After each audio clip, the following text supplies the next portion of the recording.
En la mecánica de aumento de los combustibles de los últimos 15 o 20 años que se hacían anualmente, se conocía, por ejemplo, que decía UTE, quiero aumentar 3,5%, y desde el Poder Ejecutivo le decían, no, 7 porque, como decía siempre Alejandro Echevarri, esa gran aspiradora llamada, decía el flaco, llamada rentas generales, necesita ese aumento. Ustedes van con 3 meses sin aumento de los combustibles. ¿Cómo se dio esa mecánica? Ya sabemos el argumento. Desde el Poder Ejecutivo se les dijo, no aumentamos los combustibles por esa ganancia. El Frente Amplio obviamente que dice que las 850.000 firmas pesan y que el referéndum se les viene encima. ¿Cómo se dio esa mecánica de no subir los combustibles? ¿Fue una decisión de ANCAP o desde el Poder Ejecutivo le dijeron, no subamos? Creo que tengo que mirar para la mesa así al ministro de Industria. La fijación de precios es una prerrogativa del Poder Ejecutivo. Y la ley establece que el Poder Ejecutivo tiene que analizar 2 informes, el informe de la URSEA y el informe de ANCAP. El informe de la URSEA es un informe objetivo, con una metodología conocida y transparente, que de hecho fija el precio máximo que el Poder Ejecutivo le va a fijar a ANCAP. Después el Poder Ejecutivo analiza el informe de ANCAP, las finanzas de ANCAP, analiza el programa financiero, el cumplido financiero, ve las disponibilidades, ve los recursos y ahí decide.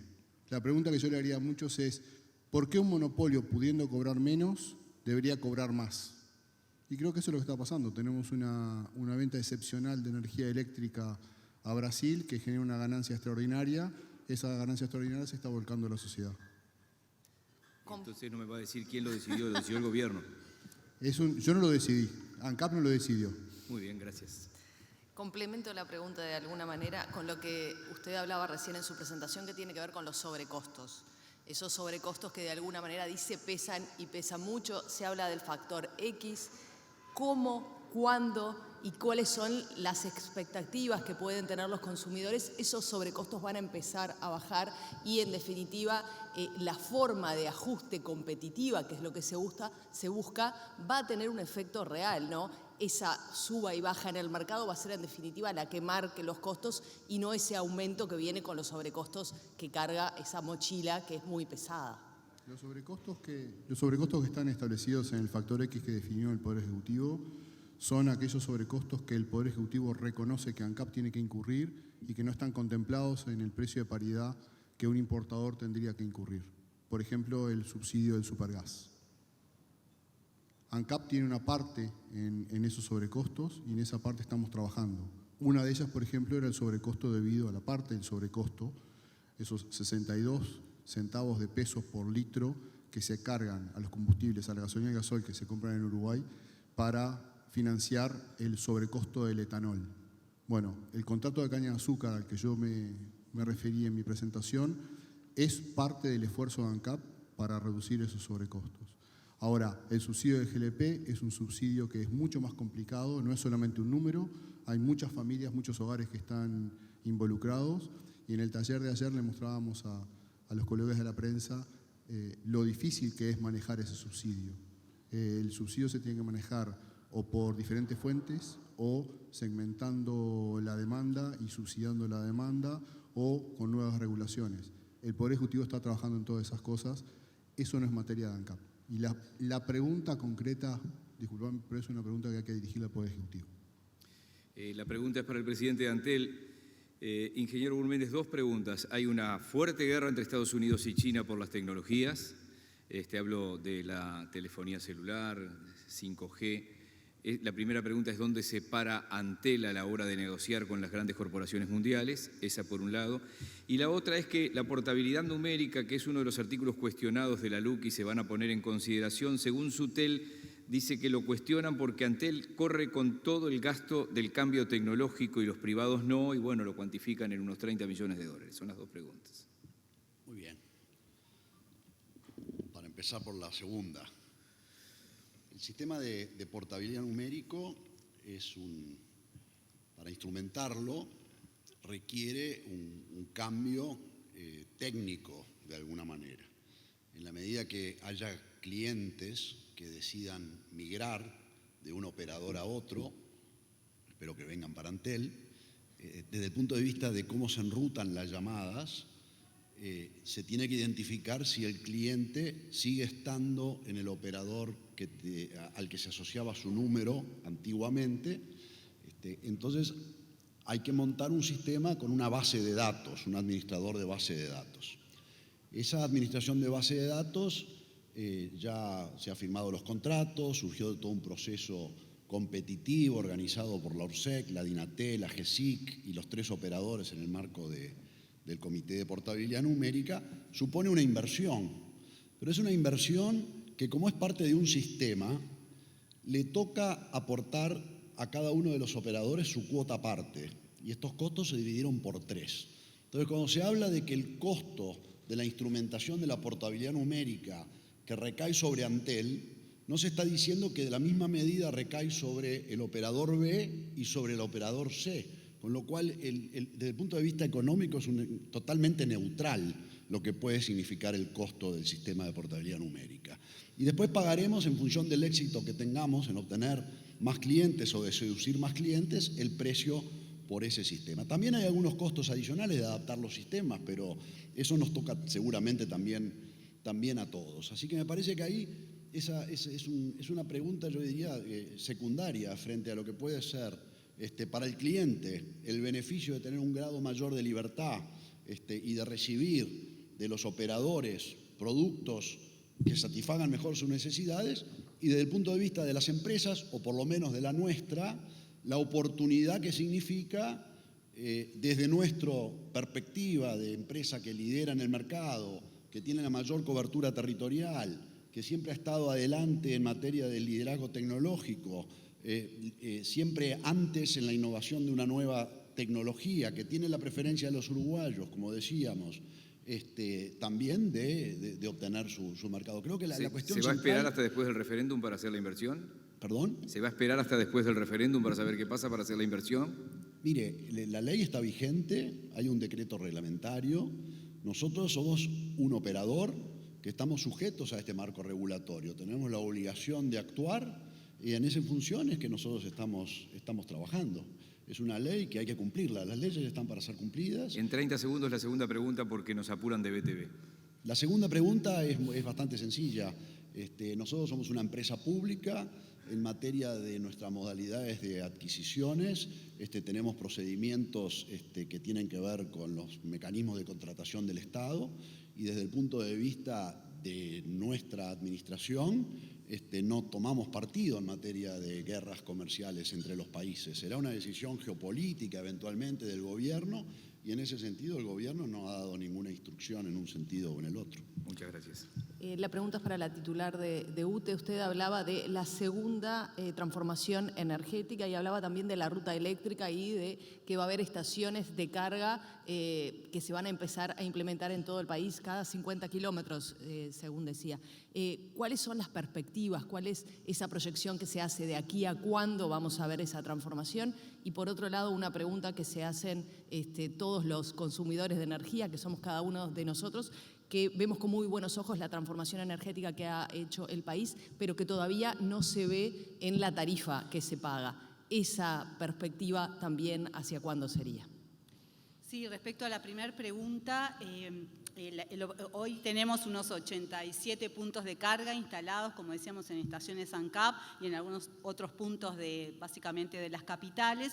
El objetivo es de aquí a fin de año vamos a completar 35 más, sobre todo en la ruta eléctrica que tiene que ver con el sur del país hacia el este, y al año que viene, a fines del 2022, es cuando vamos a tener el objetivo del cumplido del un punto cada 50 kilómetros. Esto es en el orden de unos 220 cargadores eléctricos que estarán en todas las rutas nacionales y en las ciudades, como también comentaba, a través de convenios con las 19 intendencias. Ya llevamos firmado 12, nos quedan unos 7 más, donde las intendencias nos brindan el espacio público y nosotros nos hacemos cargo de la instalación y el mantenimiento de los cargadores. O sea que una primer gran etapa con un objetivo que es muy importante y que a nivel Latinoamérica seremos los primeros en tener una ruta con una densidad de carga tan importante, bueno, nos va a posicionar muy bien, más allá de todas las medidas que desde el Ministerio de Industria se vienen desarrollando, como será la exoneración de impuestos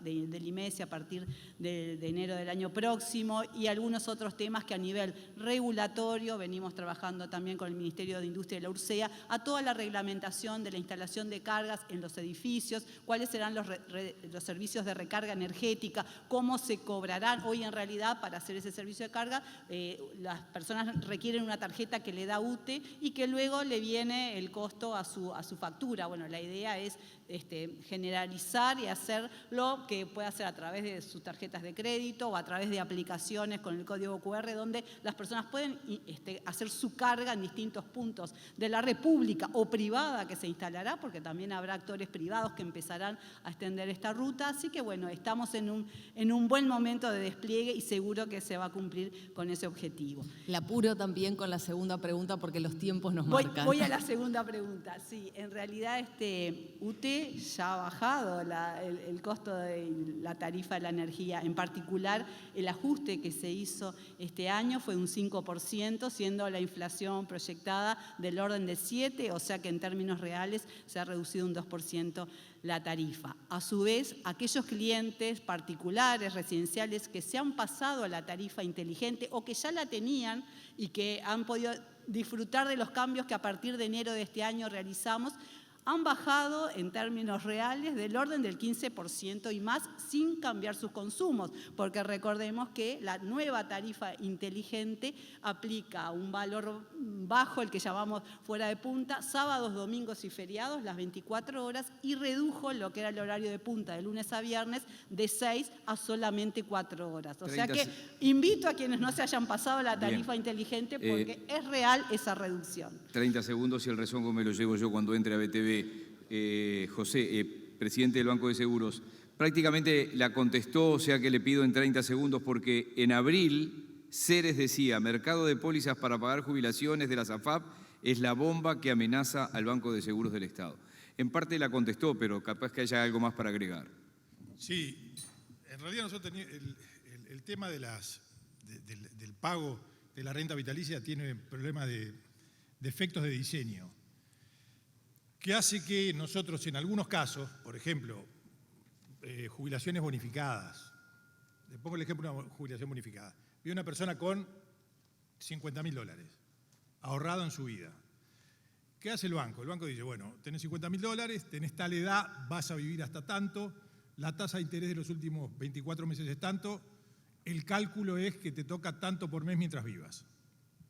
Cuando alguien tiene jubilación bonificada, y me refiero, por ejemplo, a radiólogos, profesores universitarios, que dicen, trabajaste tantos años, pero yo te cuento alguno más, el 4x5, 3x2, no sé, lo que fuera, viene esa persona con $50.000, tiene 65 años, pero como tiene jubilación bonificada, yo tengo que hacer de cuenta que tiene 72. Entonces, cuando hago el cálculo, si estimo que la expectativa de vida es 80, yo tengo que calcularle lo que le voy a pagar entre 72 y 80, es decir, 8 años, pero en realidad tiene 65. Así que yo le voy a pagar durante 15 años una jubilación mucho mayor a la que tenía. Entonces, ese sistema está mal. Eso se solucionó con un ajuste de unas retenciones. Pero hay que corregir ese sistema, porque lo que ocurre hoy, por ejemplo, es que un obrero de la construcción le subsidia la jubilación a un profesor universitario. Y claramente está mal. Eso hay que modificarlo legalmente. Muchas gracias. Bueno, le hago la última pregunta, si no nos matan todavía. Con respecto a los cambios que ha habido en el mercado de trabajo, usted hablaba de que el monopolio de los accidentes de trabajo lo sigue teniendo el banco. El mercado de trabajo, y más a raíz de todo lo que ha ocurrido en los últimos 2 años con la pandemia, se ha acelerado en materia de cambios. ¿Hay también una prerrogativa de cambios en ese sentido para ver qué es lo que se asegura? Porque ya la gente trabaja de otras maneras, tienen otros requerimientos y quizás eso también haga falta hacer un ayornamiento. Nosotros, el banco ha avanzado en los últimos años muchísimo en eso. El banco nosotros para saber cuánto se cobra, lo que hacemos es un estudio de siniestralidad. Y se empieza a hacer por áreas de trabajo. y vemos, si se trabaja de tal manera, en tal lugar, la siniestralidad es tal, por lo tanto la tarifa que cobramos es tal. Hemos avanzado de forma importante y hoy estamos capacitados de hacer estudios personales a empresas que tengan 200, 300 o 400 funcionarios, necesitamos cierto número para que la estadística funcione. Estamos haciendo estudios personales a las empresas para ver qué siniestralidad tienen. Es decir, cuando cambian la forma de trabajo y baja la siniestralidad, con estos estudios inmediatamente podemos bajar la tarifa. Y en realidad lo que nosotros queremos es que la siniestralidad sea cero. Trabajamos con las empresas para que haya elementos de prevención que permitan bajar la siniestralidad. Si baja la siniestralidad, baja la tarifa. Y las quejas que tenemos nosotros normalmente es de gente que tiene altísima siniestralidad. Le decimos, muchachos, vamos a trabajar juntos, bajemos la siniestralidad y baja la tarifa. La última de mi parte es de alguien que está por aquí. Dice, señor presidente de Antel, ¿cuál es su percepción de cuál va a ser el resultado final de la denuncia penal presentada en el proceso de construcción del Antel Arena? Tienen que dirigir al fiscal o al juez. Nosotros, cumpliendo con nuestras obligaciones como administradores de una empresa pública, lo que hicimos fue cumplir con nuestra obligación, primero de arrojar transparencia y rendir cuentas de cómo se manejaron los recursos confiados a la administración. Hicimos un exhaustivo trabajo para contestar una cantidad de preguntas que surgieron de esa levantada de reserva y de secreto. Lo hicimos a través de un mecanismo objetivo, independiente, metodológicamente adecuado, como es una auditoría externa, cosa que además estaba anunciado y sabido.